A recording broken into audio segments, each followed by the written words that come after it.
Jadi cuma ada dua tugas Presiden Prabowo sekarang. Tingkatkan IQ nasional dan hindari kesenjangan sosial. Bung Karno pernah berdiri di mimbar pengadilan tahun 30 di Bandung yang kemudian jadi tempat kalau kita datang ke Bandung namanya gedung apa namanya itu apa Indonesia Menggugat itu. Bung Karno mengucapkan pidato Indonesia Menggugat dengan pengetahuan statistik di kepala. Dia nggak pernah lihat laptop waktu itu.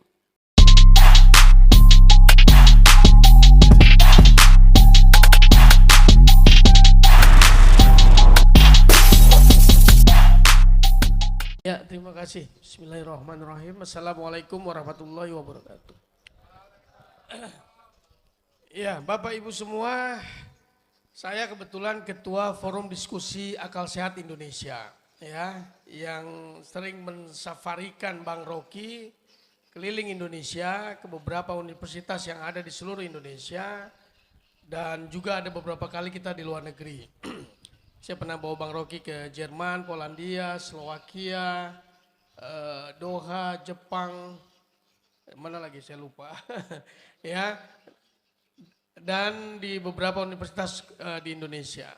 Tujuan kami tidak lain adalah bagaimana Bang Rocky bisa membantu mencerahkan cara berpikir anak-anak muda, generasi muda, masyarakat untuk berpikir kritis, berpikir sehat, dan berpikir yang beretika. Ya, jadi sebenarnya akal sehat itu adalah cara berpikir dengan etika, dengan nurani. Ya, keberanian Bang Rocky adalah berpikir dengan nurani sehingga dia tidak ada takutnya untuk menyampaikan opini-opininya beliau. Saya juga kebetulan pengusaha, ketua Asosiasi Pengusaha Cangkang Sawit Indonesia. Jadi di sela-sela kegiatan bisnis itu saya selalu berusaha untuk mencari waktu di kampus mana lagi nih kita bisa bantu untuk menyebarkan akal sehat di Indonesia. Ya, jadi saya juga sama, tidak perlu berlama-lama. Yang jelas saya terima kasih dengan Dr. Gigi Aris sudah memberi kesempatan di tempat ini untuk menyampaikan akal sehat. Tidak perlu di tempat mewah, tidak perlu juga di mana di kampus. Di tempat ini pun kita bisa melakukan itu. Ya, itu bedanya akal sehat dengan akal bulus. Kalau akal bulus bisa dilakukan. Ya, baik. Saya rasa Anda lebih senang segera mendengarkan apa yang ingin disampaikan Bang Rocky pagi ini. Setelah semalam kita melakukan pembagian akal sehat di IKIPGRI. Silakan Prof. Oke, terima kasih teman-teman dan Dr. Arif yang mengambil risiko mengundang seseorang yang dianggap sebagai musuh negara. Tapi saya ada di Bojonegoro untuk membuktikan bahwa selain negara yang ada di Jakarta, ada negoro yang diasuh oleh kesederhanaan tapi dengan kejujuran. Oke, ini ada bunyi burung itu. Berisik, tetapi saya tidak terganggu karena dia natural, suara burung itu. Ada burung-burung yang tadi malam dikandangin di kabinet, bunyinya sama itu. Tidak natural. Karena dipaksa untuk hanya mengucapkan satu bunyi. Padahal ada bunyi lain yang ditunggu-tunggu publik. Bunyinya wu wu va va. Wu va va artinya pura-pura paham. Kita tidak ingin pura-pura paham. Kita ingin paham apa yang sedang berlangsung di negeri ini sebetulnya. Kalau kita mulai dengan isu bahwa ada kabinet baru, oke, silahkan. Harus ada pembuktian kapan kabinet itu bisa bekerja dan menghasilkan kecerdasan di seluruh negeri. Dan menghasilkan kemakmuran di seluruh negeri. Dan menghasilkan kemanusiaan yang adil dan beradab di seluruh negeri. Kan itu intinya. Kenapa kita bernegara? Karena kita ingin memastikan bahwa negara ini adalah milik dari semua warga negara. Bukan hanya milik dari anggota kabinet. Bukan hanya milik dari anggota kerajaan. Jadi ini sebetulnya dasarnya kenapa saya dan Pak Diki itu berupaya untuk mengkampanyekan akal pikiran sebagai fondasi politik. Kita ingin supaya politik itu dikembalikan di dalam wilayah pikiran. Dan itu saya selalu senang kalau ada mahasiswa, ada dosen, ada guru, ada LSM. Supaya kita bisa menghadirkan percakapan yang sifatnya argumentatif. Kita ingin produksi argumen, bukan sentimen. Jadi negeri ini didirikan oleh founding parents kita, oleh bapak ibu pendiri bangsa ini, dengan kepastian bahwa kita mesti saling membantah, berbantah-bantahan dengan pikiran. Kan itu yang menghidupkan peradaban, menghidupkan ilmu pengetahuan. Ilmu pengetahuan tumbuh karena ada dalil yang dibantah oleh dalil yang lain tuh. Fisika tumbuh karena pikiran Newton itu dibantah oleh Einstein. Fisika teoritis tetap berkembang karena pikiran Einstein akhirnya dipersoalkan oleh Stephen Hawking. Demikian seterusnya. Kita lihat bahwa kemampuan kita untuk mengolah negeri, ini negeri yang sangat kaya. Anda bayangin semua mineral terbaik ada di garis khatulistiwa. Dan karena putaran bumi itu, maka semua mineral terbaik itu menyatu ke arah garis khatulistiwa dan kita ada di situ. Jadi kenapa negeri ini disebut miskin? Karena tata kelola dari potensi alam kita tidak dipikirkan untuk menghasilkan kesejahteraan. Bojonegoro contoh yang paling konkret dengan kekayaan berapa 7 triliun, ternyata stuntingnya masih tinggi sekali. Kan itu menunjukkan bahwa ada manajemen politik yang gagal menghidupi keinginan rakyat. Nah Anda mau pilkada, Anda mesti tuntut pada mereka yang bertanding di pilkada. Bagaimana supaya bisa diperlihatkan dalam 5 tahun ke depan stuntingnya di bawah tuntutan internasional. Ya mungkin 10% itu. Kalau sekarang kesepakatan SDG kita adalah 15% stunting. Tapi ternyata masih 21%. 21% artinya dari 5 kelahiran, 1 bayi pasti kekurangan gizi. Dan itu artinya IQ dia tidak akan tumbuh. Otaknya akan mengecil. Kemampuan komputasi dia untuk menghidupkan harapan, untuk bertengkar dengan bayi-bayi yang sama di 2045 yang datang dari Filipina, Malaysia, di Asia ini, Singapura, Taiwan itu. Kan yang disebut bonus demografi artinya persaingan bayi-bayi kita hari ini di 2045 dan bayi-bayi di Asia di tahun yang sama. Itu namanya bonus demografi itu. Bukan seperti yang diterangkan pemerintah, bonus demografi artinya pendapatan kalian hari ini nanti akan 10 kali lipat di 2045. Ya boleh aja. Tetapi bagaimana kalau pendapatan negara tetangga kita 30 kali lipat? Tetap kita miskin kan? Kan bonus demografi harus dibaca dalam perbandingan itu. Misalnya per hari ini pendapatan per kapita kita setiap orang Indonesia itu 4.500 US dollar per tahun. Malaysia sekarang 3.500 US dollar. Sorry, 13.500 US dollar. Sudah 3 kali lipat dari kita. 2045 kita akan dapat bonus demografi karena penduduk yang produktif kita sebut aja 5 kali lipat, maka mungkin 2045 kita udah 20 ribu. Oke, udah negara maju. Kita negara maju dibandingkan dengan kita yang sekarang. Tapi Malaysia 2045 dia 10 kali lipat, maka kita akan kembali jadi negara miskin di dalam perbandingan absolut tadi, kan begitu cara lihatnya tuh. Jadi investasi hari ini, investasi pendidikan, investasi keadilan sosial, investasi demokrasi terutama, itu yang memungkinkan kita mengatakan kita sedang berkejaran dengan peradaban politik di 2045. Yang tinggal 20 tahun lagi. Jadi teman-teman yang ada di sini, yang usia SD, SMP, atau anak-anak kalian, mereka yang berhak untuk menagih apakah 2045 itu dimulai dari kabinet yang sekarang bisa menimbulkan harapan. Harapan yang bisa dihitung, bukan harapan yang dijanjikan dalam kampanye pilpres atau kampanye pilkada, harapan yang bisa dihitung. Nah, menghitung itu membutuhkan kejujuran, itu dasarnya tuh. Kalau hitungan lembaga survei pasti tidak jujur. Jadi saya ingin ada semacam komunitas di Bojonegoro dimulai oleh mahasiswa, kalangan kampus, akademisi, dan pasti ada PNS yang udah pensiun tapi mau mewakafkan waktunya untuk mulai membayangkan bahwa Bojonegoro ini akan berhasil kalau ada pemimpin yang betul-betul paham tentang kebutuhan rakyat. Bukan sekedar pemimpin yang di-drop dari atas untuk menggaruk sumber daya kita dan dibagi-bagikan pada keluarganya. Atau perusahaan datang ke sini lalu CSR-nya tibanya di Solo, tibanya di Jakarta. Kan itu yang kita sebut sebagai perintah konstitusi. Undang-undang dasar kita dengan sangat cerdik mengatakan tugas presiden cuma dua. Satu, cerdaskan kehidupan bangsa. Dua, pelihara fakir miskin. Jadi cuma ada dua tugas Presiden Prabowo sekarang. Tingkatkan IQ nasional dan hindari kesenjangan sosial.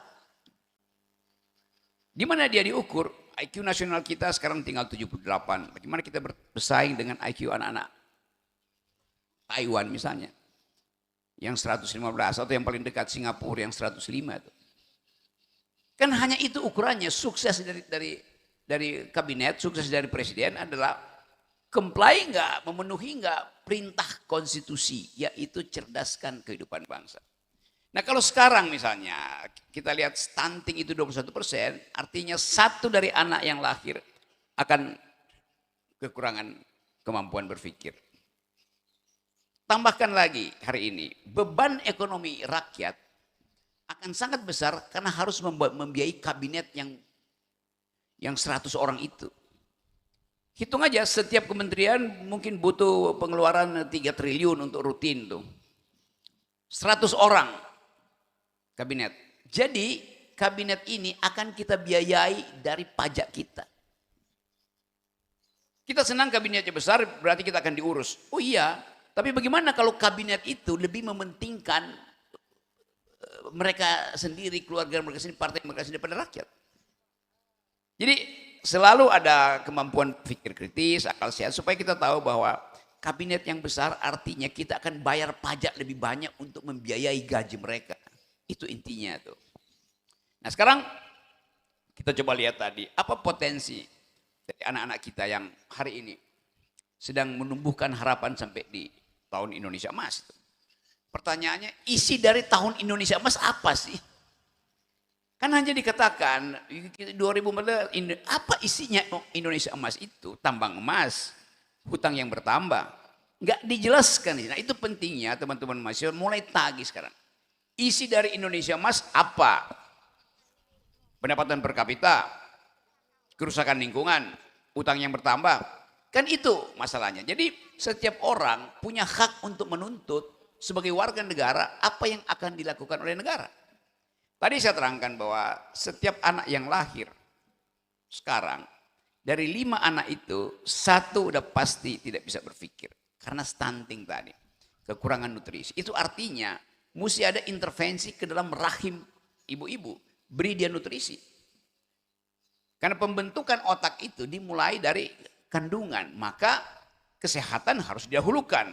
Akibatnya apa? Ya infrastruktur jangan dibuat dulu, kan begitu cara berpikirnya kan. Setiap bayi yang lahir sekarang kalau kita lihat utang pemerintah, maksudnya utang yang ditinggalkan Pak Jokowi 8.500 triliun, tambah dengan utang BUMN misalnya bisa 10.000 bisa 10.000 triliun. Udah separuh 50% dari pendapatan nasional kita. Sekarang kalau utang sebanyak 10.000 itu dibagi pada rahim ibu-ibu, kira-kira ya 2 juta bayi akan lahir setiap tahun di Indonesia. Itu artinya setiap tahun 1 bayi itu sudah menanggung hutang pemerintah 50 juta. Jadi bayangkan bayi yang dalam keadaan kekurangan kemampuan berpikir karena stunting dibebani lagi dengan kewajiban membayar utang negara di 2045. Coba tanya pada si ibu senang gak lagi hamil? Pasti ibunya senang. Semua perempuan akan gembira ketika dia hamil itu. Tapi coba tanya pada bayinya, bayi mau lahir enggak? Kalau begitu lahir, otakmu nak udah kekurangan gizi, maka tidak akan berkembang. Mau lahir enggak nak? Kalau setelah lahir kamu akan ditagih membayar hutang negara 50 juta per bayi. Taruhan sama saya, bayinya akan bilang, Menurut burung di sebelah saya, burungnya bilang, Fafa. Bayi bilang, saya nggak mau lahir. Karena si bayi mengerti bahwa dia akan datang, akan tiba, bukan sebagai bonus demografi, tapi sebagai beban demografi. Jadi kita mulai melihat bagaimana hal kecil itu, kalau kita pikirkan jauh-jauh, kita akan lihat bahwa begitu banyak slogan, isinya adalah Fafa. Fura-fura faham. Demikian juga teman-teman di sini mau mengevaluasi politik lokal kita dengan prinsip semacam itu.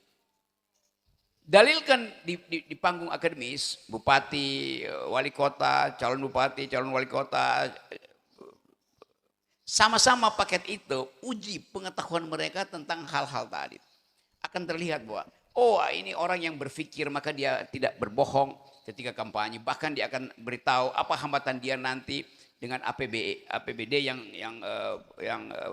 sangat tinggi tetapi distribusinya sangat tidak menghasilkan keadilan. Dengan calon bupati yang sekedar mengatakan ya saya akan ini, saya akan ini, saya akan itu. Iya, tapi hitungannya apa itu? Karena itu diperlukan khusus untuk Bojonegoro, 3 filter untuk memilih calon pemimpin. Pertama, filter moral, filter etika.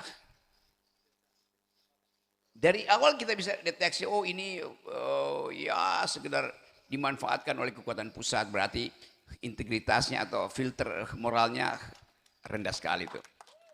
Lalu kalau dia lolos filter moral, kita pakai filter intelektual. Wah dia nggak mampu berpikir abstrak. Kemampuan dia untuk membaca konsep-konsep kebijakan publik itu sekedar omon-omon. Gitu. Kalau dia lulus filter etika, lulus filter intelektualitas, baru dia berhak untuk pamerkan elektabilitasnya. Yang sekarang terjadi dibalik, elektabilitas sudah dipamerkan. Maka orang merasa, oh itu akan terpilih. Iya, tapi seseorang dengan elektabilitas tinggi, tetapi dengan moralitas rendah dan intelektualitas minus, pasti dia akan merampok sumber daya Bojonegoro. Itu pasti terjadi.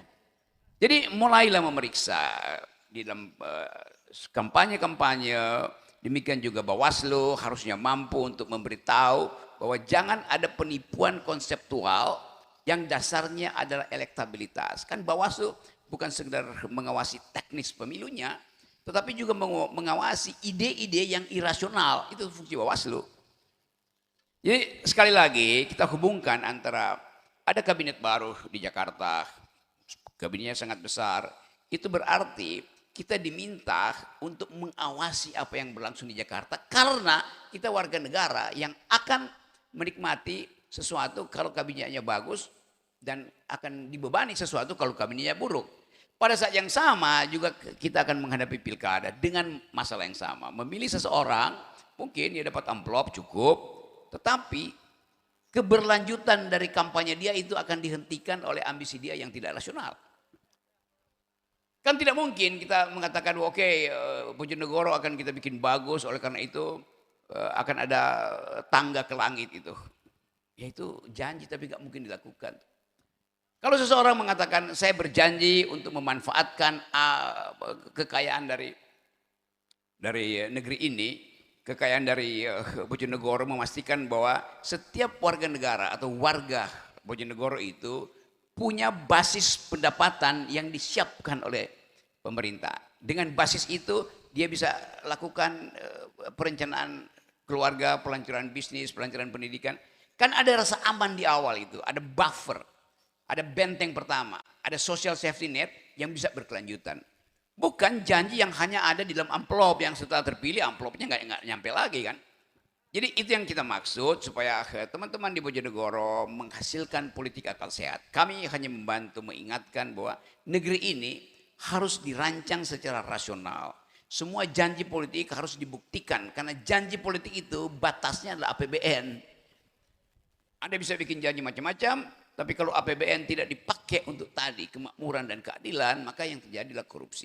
Jadi sekali lagi itu antarnya silakan teman-teman.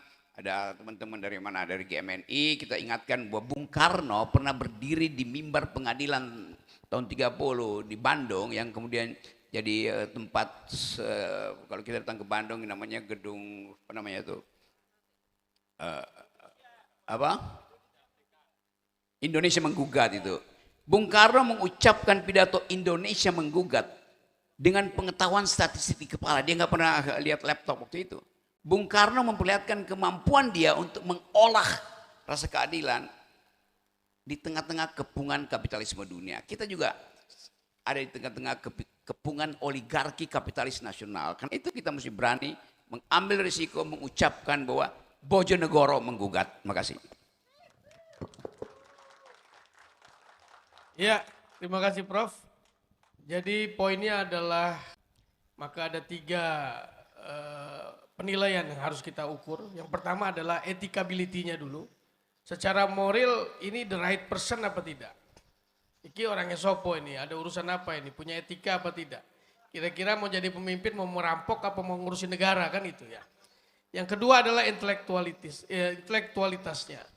Artinya dia punya kapasitas nggak untuk berpikir mencari solusi dari problem yang ada di masyarakat Bojonegoro. Setelah itu baru kita lihat. Nah saat ini saya tahu situasinya, ya. Jadi elektabilitas akan-akan ada di sini. Yang satu lagi elektabilitasnya tidak sebesar yang di sini. Tapi kembali tadi ukuran Bang Rocky yang benar menurut akal sehat adalah etikability-nya dulu lihat. Kira-kira dia masuk ke dalam standar etikability-nya, baru kemudian intelektualitasnya, terakhir baru elektabilitasnya. Ya.